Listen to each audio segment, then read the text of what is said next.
This week's episode is sponsored by Easy Roller Dice. RPG players can never have enough dice, and these affordable and high-quality dice are perfect for building a personalized collection on a lightweight budget. Their dice come in a huge range of colors, materials, and fonts, so you can have the perfect set to match your characters, spells, and monsters. We've been using their awesome dice trays at our own game table to keep all of our dice in one place for years now. Visit EasyRollerDice.com or follow the links in the description below to visit their online store. You'll also find below our discount code, which you can use to save on select purchases. And now, on to this week's episode. Greetings, my name is Monty Martin. And I'm Kelly McLaughlin. And we are the Dungeon Dudes. Welcome to our channel where we cover everything Dungeons & Dragons, including advice for players and guides for Dungeon Masters. We upload new videos on Tuesdays and Thursdays, so please subscribe to our channel so that you never miss an episode. This is part 2 of our subclass tier rankings for the Ranger in Dungeons & Dragons 5th edition. In part 1, we looked at the 2 subclasses introduced in the player's handbook, the Hunter and the Beastmaster, as well as the updates to the Beastmaster in Tasha's Cauldron of Everything. And today we are looking at the 3 subclasses introduced in Xanathar's Guide to Everything. In a while we'll be posting a third video where we'll follow up looking at the Tasha subclasses once we've had a little bit more time to see how they work out at the table. If you look on the screen right now, you're going to see the criteria that we use to rank these subclasses. We've pitted the subclasses against each other. We are not taking role-playing into account because all Rangers have an equal opportunity to be role-played really well. We might suggest some multi-classing, but it is not a core option that we're looking at when ranking these subclasses. We are looking at the complete subclasses and how they rank against each other. As always, we do use a little bit of a discretion in the final rankings and kind of massage things based on the criteria. You'll always have a lot of fun with any subclass regardless of which you choose, but we are looking at their absolute performance, how they perform in combat, exploration, and a wide variety of interaction and role-playing scenarios that are common in most Dungeons & Dragons campaigns. There's a lot to discuss today, so let's get rolling. Out of the darkness steps the Gloom Stalker, a master of the darkness and the deep places of the world, whether the deepest depths of the Underdark or the deepest depths of the Feywild forests. The Gloom Stalker was introduced in Xanathar's Guide to Everything, and man, oh man, does this subclass tell the other Ranger subclasses just how it's done. Let's take a look at some of the abilities that the Gloom Stalker gains. Right away at 3rd level, you gain Gloom Stalker Magic. Now, overall, the options presented in the Xanathar's Guide to Everything have these expanded spell lists that grant you additional spells beyond the regular Ranger spell list, and that's something that the player's handbook doesn't have, which is really exciting, and the Gloom Stalker spell list is pretty great. This includes spells like Disguise Self, Rope Trick, Fear, Greater Invisibility, and Seeming. These are added to your spells known and don't count against the number of Ranger spells you know. They're a pure bonus, just layered right on top, and this is universal for all the new subclasses introduced since Xanathar's Guide to Everything. Also at 3rd level, you gain Dread Ambusher, and this is a really outstanding ability. Not only do you get to add your Wisdom modifier to your initiative rolls, but you also get to add 10 feet to your walking speed on the first round of combat. And if you take the attack action on the first round of combat, you get to make an additional attack, and if it hits, you add 1d8 additional damage to that attack. All in all, this makes the first round of combat for Gloom Stalker incredibly deadly. And it's important to note that this applies to the first round of combat. It's not contingent on gaining surprise, but it's way nastier when it does happen when you have surprise. In order to help you get surprise, though, you gain another feature right away at 3rd level called Umbral Sight. This grants you dark vision if you don't have it already, and if you do have dark vision because of your base features, you gain extended range to your existing dark vision. But that's not all. Umbral Sight gives you the ability to evade the notice of creatures that rely on dark vision to see you. While you are in darkness, creatures that rely on dark vision to see you treat you as invisible. If you can't be seen by a creature, you just get advantage on attack rolls against them as long as you can see them. This means that if you are simply standing in an area of darkness as a Gloom Stalker Ranger, any enemy, even if they have dark vision, you have advantage on attack rolls against you. This won't defeat True Sight or Blind Sight, but a very large number of creatures have dark vision and rely on that to see in underground environments, and you're invisible to them. The 7th level ability, Iron Mind, gives you proficiency in wisdom saving throws, and if you already have that, then you get to choose whether you want proficiency in intelligence or charisma saving throws. Not quite as standout as the 3rd level abilities, but an extra proficiency is always useful. At 11th level, you gain Stalker's Flurry. This allows you to potentially turn a miss into a hit, because on your turn, when you miss with an attack, you are then able to make an additional attack as part of the same action. This is a really interesting power because it means that it's not a reroll. It's not advantage. If you have advantage on an attack and you still miss anyways, you just get to make another attack again. This ability combines so well with so many other features. For instance, if you have the Sharpshooter feat and you take a -5 penalty, it's likely over the course of your round of attacks, you're probably going to miss at least once. This means that you get another shot, literally, to try to get that damage in. It really, really works well in a lot of cases, and while it's not a true extra attack, it compensates for a lot of the inaccuracies that can happen over the course of a battle. At 15th level, you gain Shadowy Dodge. If an attacker that you can see makes an attack roll against you and doesn't have advantage, you can use your reaction to impose disadvantage on the attack roll. You have to use this feature before you know the outcome of the attack. So let's get into it. The Gloom Stalker Ranger gains the ability to have advantage if they're standing in darkness. On the first round of combat, they can lash out with bonus attacks, bonus damage. At 11th level, if they're missing, they get to make more attacks.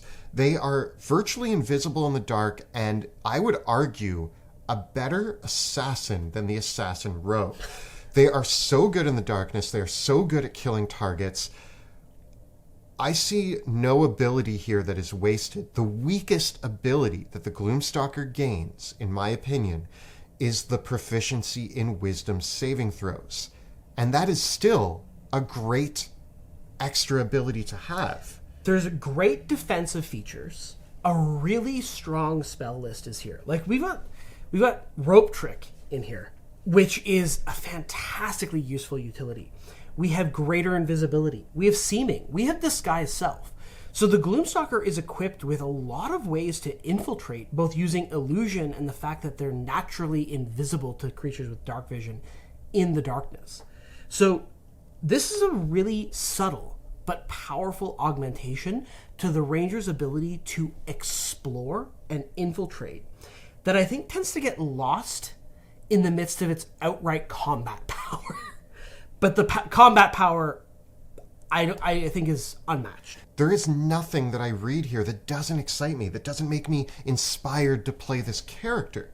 I think they're great, and they're well written, and all the abilities add in a meaningful way, and seem to have this kind of continuity amongst them that I just wish more subclasses had. This is an S-tier subclass.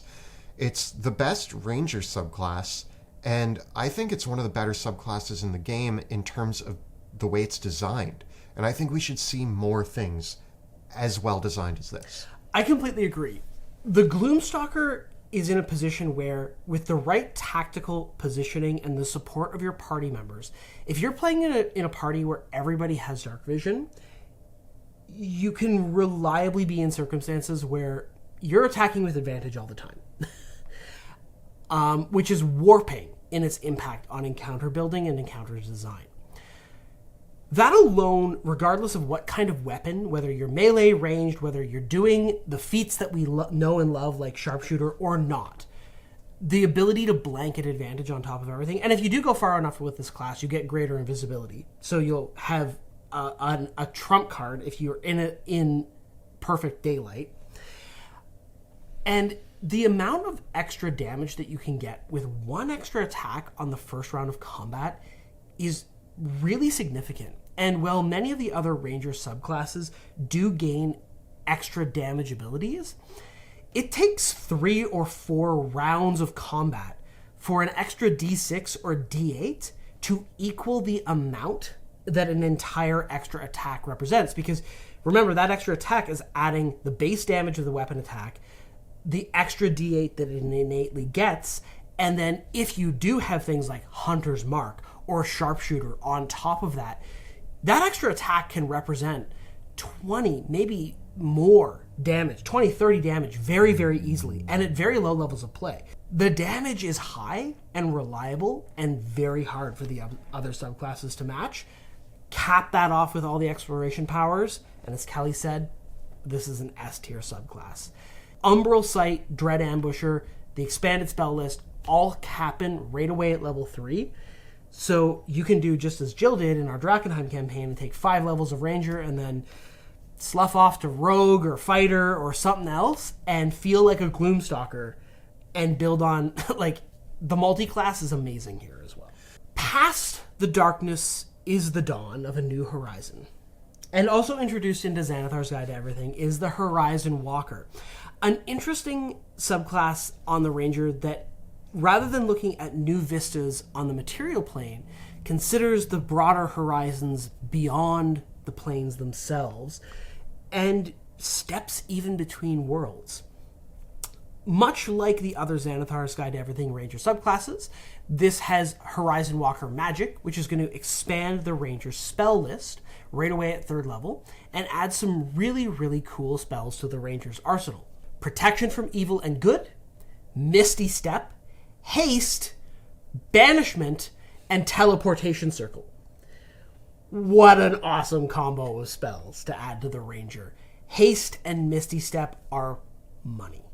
Also at 3rd level, you gain an ability called Detect Portal, which, as it's described, allows you to detect nearby portals, which might come up. Now you're thinking with portals. Watch out, GLaDOS. The Horizon Walker is going to find all those portals. Yes, but just like the cake, this ability is a lie. Yeah. Detect Portal is an ability that is there to make your Horizon Walker feel like a Horizon Walker. Yes, you can detect portals. If it comes up that one time in your campaign and you go, guys, I know there's a portal over here, you did it.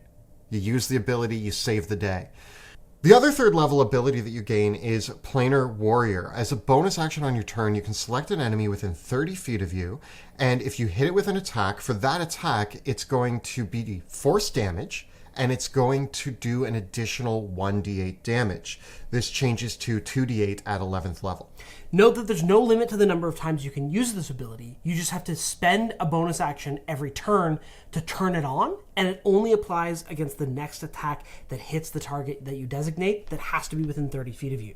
At 7th level, you gain Ethereal Step, which allows you to cast the Etherealness spell without using a spell slot, and instead of lasting the full duration, it only lasts until the end of the turn, and you regain this ability on a short or long rest. Still, jumping into the ethereal plane without expending a spell slot can be really useful for exploration and combat purposes. At 11th level, you gain the Distant Strike power. When you take the attack action, before each of the attacks that you make, you can teleport 10 feet. So if you can make 2 attacks, you can teleport 10 feet before the first attack, and then another 10 feet before the second attack. And in fact, the other component of this power is that if you attack 2 different creatures, you can make a 3rd attack against a 3rd creature, potentially allowing you to teleport 30 feet in total. At 15th level, you gain Spectral Defense, which is basically Uncanny Dodge. As a reaction on your turn, you can give yourself resistance to an attack that has just hit you. I really love the Horizon Walker. I think this is a unique take on the Ranger, and I love the teleportation powers. I think that it's just a little bit on the clunky side. Planar Warrior is tricky to use alongside Hunter's Mark and other Ranger bonus action powers because you have to activate it every round as a bonus action. It doesn't stay in play. And that's my biggest complaint about the Horizon Walker. On round 1 of combat, you're in a little bit of a tricky position. Are you going to throw down Hunter's Mark with your bonus action to get an extra d6 points of damage on every attack you make? Or are you going to get the extra 2d8 or the extra d8 or 2d8, depending on your level, damage on one attack by converting it to force? It's a little bit of a difficult choice, that's going to vary based on the enemies you're fighting and the resources that you have at your disposal, but they don't sync up as elegantly as I would like them to. The other tricky thing with the teleportation power in general is that it's really great with ranged combat because you can just go in any direction. But of course, you have to teleport before you make the attack. So as a melee character, you can't use it to zip out. Because if you use it to zip out, you then have to do it before you attack. So it doesn't do that kind of like ambushy kind of thing that I would love to do, where it's like you teleport in, attack, teleport out. It doesn't work that way. It's got to be before the attack, which is a bit of a limitation that kind of disappoints me. So while I love the subclass a lot, there's kind of these clunky mechanical flaws with it. And I will admit, even the Etherealness spell is hard to use when you only have it for one round. So I want to say, for me, it's a solid B. I think in the right campaign where you can detect portals, it might be S tier, which is the definition of a B. I just think that there's some clunky things here where I'm not sure what the right build or what the right strategy is to get all the abilities working in sync with each other to really nail that damage output. All really good points. I do have a few things that I want to add because I actually think the Horizon Walker is superb at certain things that we don't talk about a lot. First of all, Hunter's Mark is the bread and butter spell of the Rangers, but that might be a choice that we've implemented into our brains based on the original outing of the Ranger. There are lots of great Ranger spells, and this might prove an option to not take Hunter's Mark and to explore some other spells as well. Not only that, but if you are hunting a large target, you're going up against a monster of some sort that is going to survive for multiple rounds, then yeah, you lay one on first round, you lay one on second round, and as long as your Hunter's Mark can stay on one target for a boss battle, you're now dishing out extra damage. No, this is not as good as the Gloom Stalker in terms of all-out attack. But let's talk about the exploration potential of the Horizon Walker. Being able to teleport, gaining Misty Step, gaining forms of teleportation, maneuverability, etherealness, I'm also going to clump into this ability to just move around. You have a lot of tools here that are unique and separate this Ranger from every other Ranger. It makes it really special, and I think that the ability to bamf around in between attacks, yeah, you're right, as a melee combatant, you can't bamf in, attack, and bamf out. But if you want to play an aggressive character, that's really cool. Or if you're playing a ranged character, like you said, the ability to be on the ground level, shoot an arrow, or bamf up 10 feet, shoot an arrow, bamf up another 10 feet, and now you're 3 stories up in a building sniping the guy. Yeah. And you did that all in one turn without missing an attack opportunity. There's a lot of battlefield positioning that the Horizon Walker gets. It gets to be where it wants when it needs to be there and do what it has to do. Damage output, not the same as the Gloom Stalker, but the package here is just great. It gives you something that adds to the Ranger, I think, in really meaningful ways. I'm willing to give this a strong A tier because we said that the Gloom Stalker actually adds in almost every aspect of the Ranger. This one adds slightly less in certain categories, but excels at others. You know, in light of that, one of the other things that I didn't think in my initial analysis here is this subclass has haste on its spell list. And so why would you use Hunter's Mark when you have haste? And in that respect, haste at higher levels of play plays really well with all the extra mobility here, right? It's bringing in that extra attack, that extra opportunity to use Planar Warrior. Its abilities actually are really hard to use with a dual wielder. And when I think about the Horizon Walker, I love that Nightcrawler image of like dual wielding, going in, stab, but like they don't work. It doesn't play with dual wielding. It actually kind of breaks with dual wielding. But this could be an interesting way. I think the ranged option is A+, like absolutely an A. There's some cool build options, but I think actually they're really good. So you know what? Especially in light of the new Tasha's changes, the Xanathar's changes, yeah, I'm going to upgrade from a B to an A. You've convinced me.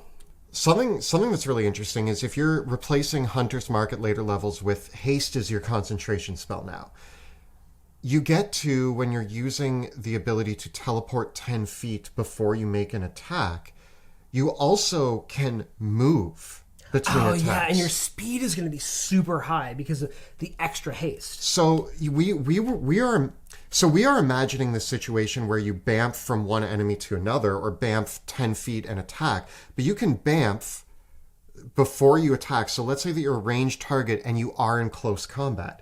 You can bamf 10 feet away, shoot them, and then run. It's actually really good in that respect with a ranged character, because if they can run up to you to engage you, because you're teleporting before your attack, you can use the teleport to disengage so you don't have disadvantage on the ranged attack roll.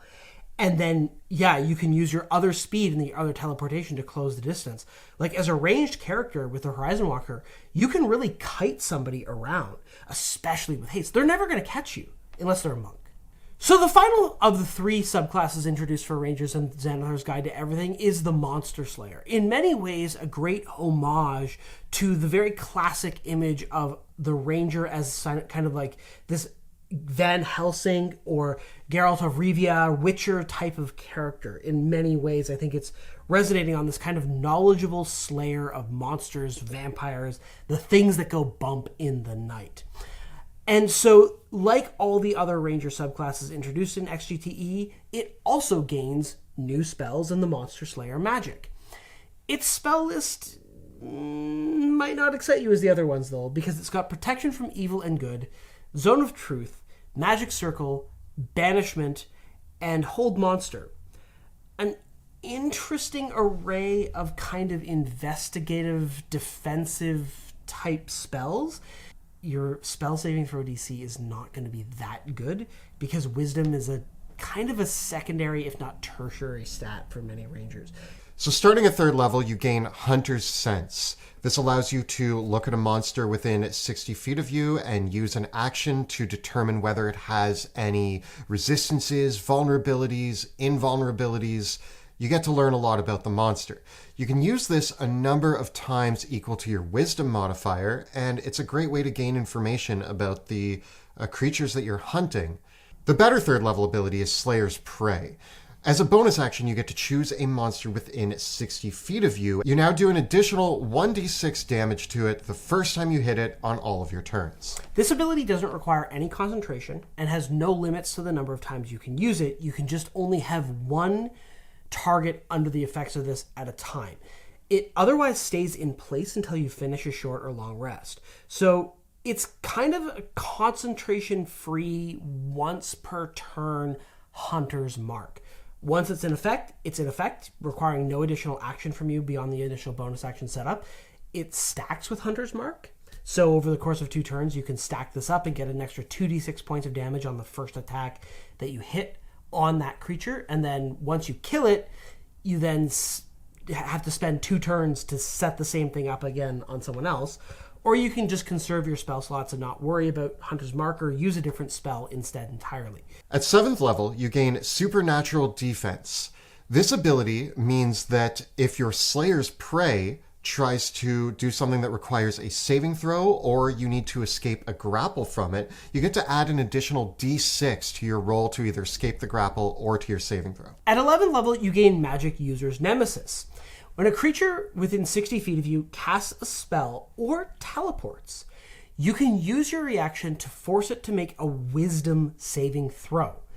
If it fails the Wisdom saving throw, the spell is negated and the spell slot is wasted, or the teleportation is simply negated. At 15th level, you gain Slayer's Counter. If your Slayer's Prey forces you to make a saving throw, you can now use your reaction to attack that target. If you attack that target back, which can be a melee or ranged attack, and the attack hits, you automatically succeed your saving throw. This is a tough subclass for me. I have played, briefly, a Monster Hunter, and the Slayer's Prey is useful, but not as useful as I imagined it to be.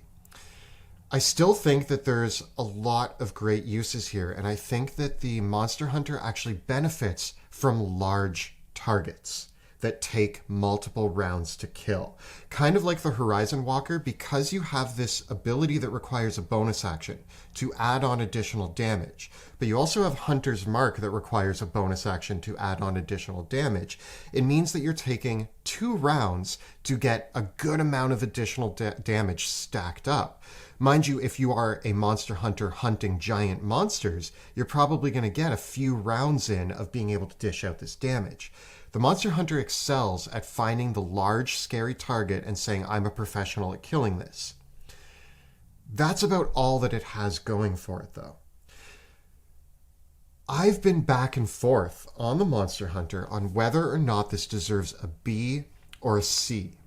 On one hand, I think that in the right campaign, where you are hunting big dragons or scary giant Tarrasques, maybe the Monster Hunter excels in these campaigns. But even when it's excelling, does it excel as much as the Horizon Walker or Gloom Stalker, who I think are just as good at doing what the Monster Hunter is best at? For that reason, it might be a C, and I actually haven't quite made up my mind, even during the filming of this, whether or not it's a B or a C. I keep flip-flopping. The thing for me is that I would enjoy playing a Monster Hunter. I love what's offered here. I think I have a few cool Monster Hunter ideas in my head. I've played one in Untold Tales. And yeah, I had fun playing that character, but I almost blame the roleplay, not the subclass. The subclass offered very little to my Monster Hunter. So I think I'm leaning towards a C, because although I am enjoying the idea of the Monster Hunter and the abilities all work really well together at doing this kill the big target thing, I don't know if it's as good or even has the potential to be nearly as good in the right campaign as other options we've seen. One of the things that's also weird about the Monster Hunter, or Monster Slayer. Is it Monster Slayer? Yeah, Monster Slayer. One of the things that I also find frustrating about the Monster Slayer is the Hunter Sense power that allows you to use an action to figure out resistances and immunities and vulnerabilities. D&D 5e does a really bad job of explaining how a dungeon master is supposed to communicate resistances and immunities. And so this ability is one of those things that can be pretty useful or utterly useless depending on your dungeon master and how your dungeon master discloses this information anyways. It's tough because I see this ability and it's both one of my least favorite abilities in D&D. It's similar to the fighter eyeing up their enemy, which can give you actually more useful information in that one because it can tell you hit points and things like that. But in general, these abilities don't interest me. They're too mechanical and they don't let me feed into the role play, which I know we're not rating role playing, but like this is a very mechanical ability that gives you mechanical answers that you might or might not be able to use. And I could give or take that. Mm-hmm. You can be full disclosure as a DM anyways, and the game doesn't suffer from it. The other abilities are almost entirely defensive, and many of them surround your specific Slayer's foe type thing. And then there's the counterspell power, which I want to like it a lot, but I don't think it's as good as counterspell. I also don't like the idea of having a spellcaster get to make a wisdom saving throw, because spellcasters are generally really good at making wisdom saving throws, and your saving throw DC, again, is going to be bad. I think there's a build in here that maybe makes it work. But at the same time, like, if you're investing into all these abilities, what's the overall package result in? And it comes back to that question of, if we try to make the best possible Monster Slayer, is it as good or better at taking down an individual monster as a Gloom Stalker? And the answer is no. It's not as good as the Gloom Stalker, the Horizon Walker, and even if we look beyond combat at exploration and other things like that, it's not as good as the other two at that either. Its spell list is not very great. Mm-hmm. And you brought up a major point that if we look at something like the Gloom Stalker, who has Rope Trick or Disguise Self, these are spells that you cast on you to benefit the party. The Horizon Walker has haste, a spell you cast on yourself. Rangers, who you're either taking dexterity or strength, you're probably taking constitution, so you have a bit of meat on your bones. Yes, wisdom might be your second or third choice, but you're still not going to be the most powerful spellcaster. I tend to steer towards spells that are going to benefit me and the party, not spells that are going to require saving throws, because it's not my strongest asset. I mean, you've got Zone of Truth, but like even still, like that's such a weird spell for a ranger to have. So like I look at all this and I go, this looks like a very specialized set of options for the hunter. And we gave the hunter a C. I'm hard pressed to think of the circumstance where it actually excels. I think this is my favorite subclass I don't like. I really like the idea of a monster slayer. The abilities speak to that idea really well, and they are useful in the idea of slaying your monster. Mm-hmm. But it doesn't have much else going for it, where the other subclasses that we looked at today have a lot going for them in a lot of avenues of what Dungeons & Dragons offers, which is what we're ranking. Is this subclass useful in a broad range of applicable situations that come up a lot in Dungeons & Dragons? Gloom Stalker, 100% yes. Horizon Walker, definitely most of the time. Monster Hunter, sometimes. Which is better, the hunter or the monster slayer? I think the hunter's better. Hunter has the ability to flex to a B or down to a D, which is why we gave it a C. Monster Hunter's stuck, and I think it's stuck in C. Yeah. Too bad. Too bad. So let's take a look at our overall rankings that we gave for the classes. Quite the spread. You know, a little bottom heavy. I will say that I think the ones that are good are really good, and the ones that are bad are pretty bad. Yeah, kind of disappointing. But let's see what our community said. So looking at the Gloom Stalker, it is overwhelmingly in agreement with us, with 57.1% giving it the S tier. Then you have 30% giving it the A tier, with just under 10% giving it B, and a very small amount giving it C and D. So, unequivocally, this is the best Ranger subclass. Yeah. This is the highest ranked, the dominating by far. The Horizon Walker did well, though, as well, getting 17% of the S tier rankings, 37% of the A, and 35% of the B rankings, with, again, about 10% giving it either a C or D ranking. Pretty strong A+ right there, or a very solid A. Like, you see the flip from A to B there, but enough people think it's a really, really good S tier even, that it is worthy of that sort of consideration. The second highest number of S tier ranks. With the Monster Slayer, we are looking at a little bit of a different spectrum here. The S tier is sitting at just 6.5%, with 35% almost giving it the A tier, and 44%, just under, giving it B tier, with 12% giving it C. So we can see that the Monster Slayer actually sits very much in the B spectrum for our community. And yeah, maybe you and I have looked a little harshly on the Monster Slayer and the Hunter, who both were rated more favorably by the community. But I think we're just differentiating the ones we love a little stronger. I can very much agree with the arguments of these getting a B ranking from the community. I see why they would, and I actually see a lot of things to enjoy about these subclasses. I think we give them a C because we can't see them excelling the way that the Horizon Walker or the Gloom Stalker do. So I'm really interested to see, looking forward, at the newer subclasses in Tasha's and how those affect things, but unequivocally, I think it's really hard to beat the Gloom Stalker. The Horizon Walker comes close, and the new Beastmaster, I think, is amazing too. As a last look, if you look up on the screen right now, these are our rankings for all of the Ranger subclasses. Next to that, you're going to see the community votes. And it's a little bit more of an even spread with the community votes, where ours was a little bit more polarizing from the good and the bad. But overall, I think the Ranger presented a situation that needed to be patched up by Wizards of the Coast.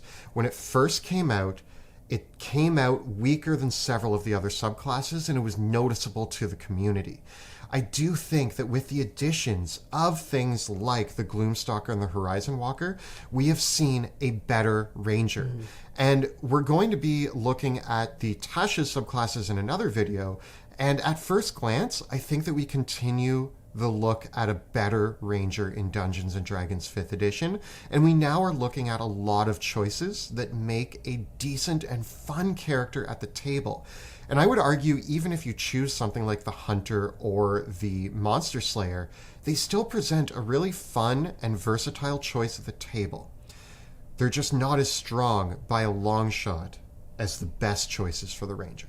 So this has been our tier ranking of the Ranger subclasses Part 2 in Dungeons & Dragons 5th edition. Tell us about your favorite Ranger subclass in the comments below. The videos that we create on our channel are made possible thanks to the incredible generosity of our Patreon supporters. And we thank each and every one of you from the bottoms of our hearts. If you like the work that we do here on YouTube and on other platforms, please consider joining our Patreon community by following the links in the description below. You might also be interested to hear that we have a book coming out in 2021. We have partnered with Ghostfire Games to release Dungeons of Drakkenheim as a module for 5th edition. If you want to hear more information about that, check out the links down below. And if you want to see the world that the book is based on, make sure to check out our live play in the Worlds of Drakkenheim, which airs Tuesday nights at 6 p.m. Eastern at twitch.tv/dungeon_dudes. You can find all the previous episodes of that show right up over here. And we have plenty more rankings for the other subclasses for the other classes in D&D 5e right up over here.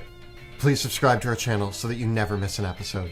Thank you so much for watching, and we'll see you next time in the dungeon.